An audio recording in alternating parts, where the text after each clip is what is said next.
তিনটি সময়ে দোয়া করতে ভুল করবেন না। সবচেয়ে দামি তিনটি সময় রয়েছে। এই সময়টা হচ্ছে বরকতের সময়।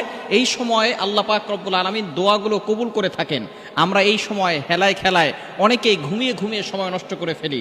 সবচেয়ে দামি সময় হচ্ছে এই তিনটি সময়। এই তিনটি সময় কখনো আপনি দোয়া করতে মিস করবেন না। এই সময় বরকতের সময়, এই সময় দোয়া করলে আল্লাহ তাআলা সাথে সাথে অ্যাকসেপ্ট করে নেন। নাম্বার ওয়ান, এক নাম্বার হচ্ছে তাহাজ্জুদ থেকে ফজরের ওয়াক্ত শুরু হওয়া পর্যন্ত, অর্থাৎ যখন তাহাজ্জুদের ওয়াক্ত শুরু হয় রাতের শেষ অংশ, এই সময়টা আল্লাহ পাক রব্বুল আলামিন প্রথম আসমানে এসে বান্দাদেরকে ডাকতে থাকেন। এই সময় হচ্ছে বরকতের সময়। বুখারী শরীফের হাদিস, নবীজি সাল্লাল্লাহু আলাইহি ওয়াসাল্লাম জানিয়ে দিয়েছেন, যখন সকল প্রাণীগুলো ঘুমিয়ে যায় রাতের শেষ অংশে আল্লাহ পাক রব্বুল আলামিন প্রথম আসমানে এসে বান্দাদেরকে ডাকতে থাকেন আর বলতে থাকেন, আলা আমি মুস্তাগফিরিন ফাস্তাগফারালা, কে আছো গুনাহ করেছো, আমি আল্লাহর কাছে ক্ষমা প্রার্থনা করো, আমি আল্লাহ তোমাদের গুনাহ খাতা